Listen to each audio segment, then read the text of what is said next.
A1 TV news ವೀಕ್ಷಕರಿಗೆ ಸ್ವಾಗತ. ಎರಗಂಪಲ್ಲಿ ಗ್ರಾಮದಲ್ಲಿ ಚರಂಡಿ ವ್ಯವಸ್ಥೆ ಹದಗೆಟ್ಟು ಹರಡುತ್ತಿರುವ ಸಾಂಕ್ರಾಮಿಕ ರೋಗ ಭೀತಿ. ಚಿಂತಾಮಣಿ ತಾಲೂಕಿನ ಎರಗಂಪಲ್ಲಿ ಗ್ರಾಮ ಪಂಚಾಯಿತಿ ಕಚೇರಿಯ ಹಿಂಭಾಗದ ಬೀದಿಯಲ್ಲಿ ಚರಂಡಿಗಳು ಸಮರ್ಪಕವಾಗಿ ನಿರ್ವಹಣೆಯಾಗದೆ ತುಂಬಿ ತುಳುಕುತ್ತಿದ್ದು ಸ್ಥಳೀಯ ನಿವಾಸಿಗಳು ತೀವ್ರ ಸಂಕಷ್ಟ ಎದುರಿಸುತ್ತಿದ್ದಾರೆ. ಚರಂಡಿಗಳಲ್ಲಿ ಕಸ ಕಡ್ಡಿ ತುಂಬಿಕೊಂಡು ನೀರು ಸರಾಗವಾಗಿ ಹರಿಯದೆ ನಿಂತಲ್ಲೇ ನಿಲ್ಲುತ್ತಿದ್ದು ದುರ್ವಾಸನೆ ಬೀರುತ್ತಿದೆ. ನಿಂತ ನೀರಿನಿಂದಾಗಿ ಸೊಳ್ಳೆಗಳ ಕಾಟ ವಿಪರೀತವಾಗಿದ್ದು ಈ ಭಾಗದ ಮಕ್ಕಳು ಹಾಗೂ ಹಿರಿಯರಲ್ಲಿ ನಿರಂತರವಾಗಿ ಜ್ವರ ಕಾಣಿಸಿಕೊಳ್ಳುತ್ತಿದೆ. ಇನ್ಫೆಕ್ಷನ್ ಹರಡುವ ಭೀತಿ ಎದುರಾಗಿದೆ. ಗ್ರಾಮ ಪಂಚಾಯಿತಿಗೆ ಹಾಗೂ ಸಂಬಂಧಪಟ್ಟ ಅಧಿಕಾರಿಗಳಿಗೆ ಲಿಖಿತವಾಗಿ ಅರ್ಜಿ ಸಲ್ಲಿಸಿದರೂ ಸಹ ಯಾವುದೇ ಖಾಯಂ ಕ್ರಮ ಕೈಗೊಂಡಿಲ್ಲ.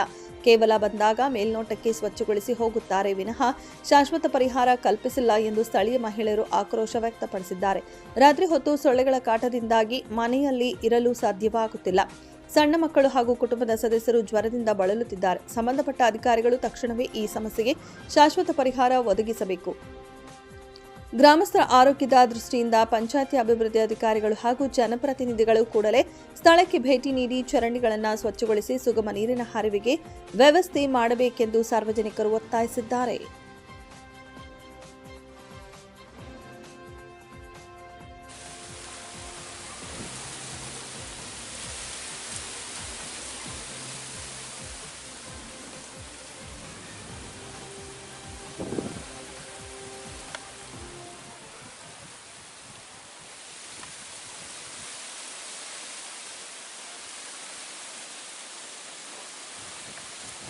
ನೀರು ಹೋಗ್ತಾ ಇಲ್ಲ. ಮಕ್ಕಳಿಗೆಲ್ಲ ಜ್ವರಗಳು ಇವಾಗೂ ನಮ್ಮ ಮಕ್ಕಳೆಲ್ಲ ಮಲ್ಕೊಂಡಿದ್ದಾರೆ ಜ್ವರ ಬಂದು. ಅಣ್ಣ ಇದು ಎಲ್ಲಿಗೆ ಹಾಕ್ತೀರಿ? ಒಂದ್ಸಾರಿ ಬರ್ತಾರೆ, ಮೇಲೆ ಮೇಲೆ ಇರೋದೆಲ್ಲ ಆ ಕಡೆಗೆ ಹಾಕ್ತಾರೆ, ಹೊರಟೋಗ್ತಾರೆ ಅಷ್ಟೇ. ಮತ್ತೆ ಯಾವಾಗ ಬಂದು ಅದನ್ನ ಎಲ್ಲ ಒಣಗಾದ್ಮೇಲೆ ಎಲ್ಲ ಗಾಳಿಗೆ ಹೊರಟಾದ್ಮೇಲೆ ಬಂದು ಎತ್ತಾಕೊಂಡು ಹೋಗ್ತಾರೆ.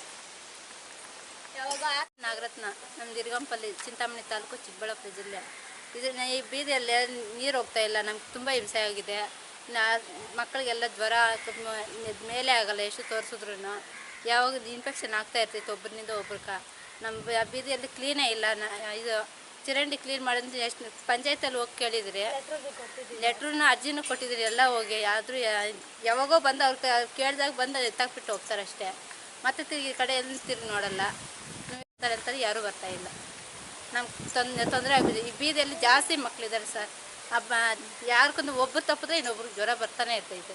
ಇವಾಗ ನಮ್ಮ ಯಜಮಾನ ಮಲ್ಕೊಂಡಿದ್ದಾರೆ, ಅವ್ರಿಗೂ ಚೆನ್ನಾಗಿದೆ. ನಮ್ಮ ಮಗನ ದೊಡ್ಡ ಮಗನ ಜ್ವರ ಬಂದಿದ್ದು ಇವಾಗ ಒಂದು ಕಡೆಯಿಂದ ಮಲ್ಕೊಂಡಿದ್ದಾಳ್ತಾ ಇದ್ದೀರಿ ಸರ್. ಮೇಲಿಲ್ಲ, ತುಂಬ ಹಿಂಸೆ ಆಗಿಬಿಟ್ಟಿದೆ. ಚರಂಡಿಯಲ್ಲಿ ನೀರೇ ಹೋಗ್ತಾ ಇಲ್ಲ ನ್ಯಾಯವಾಗಿ. ಕ್ಲೀನ್ ಮಾಡಿ ಎಷ್ಟು ದಿನ ಆಗಿದೆ? ಕ್ಲೀನ್ ಮಾಡಿ ಜಾಸ್ತಿ ದಿನ ಆಯಿತು ಸರ್. PDO ಏನು ಹೇಳ್ತಾರೆ? ನಾವು ಕೊಟ್ಬಿಟ್ಟು ಬಂದಿದ್ದೀವಿ ಅಷ್ಟೇ. ಸಮಸ್ಯೆ ಅಂದರೆ ಅಷ್ಟೊಂದು ನೀರಿಲ್ಲ, ನೀರು ಬರ್ತಾ ಇದೆ. ನೀರೇನು ಸ್ವಲ್ಪ ಏನು ಪರವಾಗಿಲ್ಲ, ನೀರಿಗೇನು ಸಮಸ್ಯೆ ಇಲ್ಲ, ನೀರು ಬರ್ತಾ ಇದೆ. ಚರಂಡಿ ನೀರು ಹೋಗ್ತಾ ಇಲ್ಲ ಸರ್. ನಮ್ಮ ಕಡೆ ಚರಂಡಿಯಲ್ಲಿ ಸೊಳ್ಳೆಗಳು ರಾತ್ರಿ ಹೊತ್ತಲಾದರೆ 4 ಗಂಟೆ ಆದರೂ ಬಾಗಿಲು ಹಾಕ್ಬಿಡ್ಬೇಕು. ಹಗಲೊತ್ತಲ್ಲಿ ಸೊಳ್ಳೆಗಳು ಹಿಂಸೆ ಜಾಸ್ತಿ. ರಾತ್ರಿ ಹೊತ್ತಲು ಇರೋಕ್ಕಾಗಲ್ಲ ಸರ್. ತುಂಬ ಕನಿಷ್ಠ ನೀರು ಒಬ್ಬರಿನಿಂದ ಒಬ್ರನ್ನ ನಾವು ಜಗಳ ಮಾಡ್ಕೊಂಡಿದ್ದೆ ಯಾವಾಗ್ಲೂ. ನೀನು ತೊಳಿಲ್ಲ ಅಂತ ಒಬ್ಬರು, ನಾನು ತೊಳಿಲ್ಲ ಅಂತ ಒಬ್ಬರು. ಅದು ಯಾರು ಕ್ಲೀನ್ ಮಾಡಿದ್ರು ನೀರು ಹೋದ್ರಲ್ಲೇ ಸರ್ ತೊಳೋದಲ್ಲೇ. ನೀರು ಹಾಕಿದ ಚರಂಡಿ ನೀರೆಲ್ಲ ಹೋಗ್ತಾ ಇದ್ರೆ ಏನೋ ತೊಳ್ಕೊಂಡು ಕ್ಲೀನ್ ಮಾಡ್ಬೋದು. ಅದು ಇದೇ ಮಾಡ್ತಾ ಇಲ್ಲ ಕ್ಲೀನು. ಇವಾಗ ಕೇಳಿದ್ರೆ ಈಗ ಬರ್ತಾರಪ್ಪ, ಆಗ ಬರ್ತಾರಪ್ಪ ಅಂತಾರೆ, ಯಾರು ಬರ್ತಾಯಿಲ್ಲ. క్లీన్ చేసే చరండిలో అయ్యో చేసేదిలే ఏం చెప్తారో పంచాయతీ వాళ్ళు? ఏమి చెప్పారో కలుపుకుంటూ ఉంటారు, చూసుకొని వస్తే చేసేదిలే ఏమీ లే.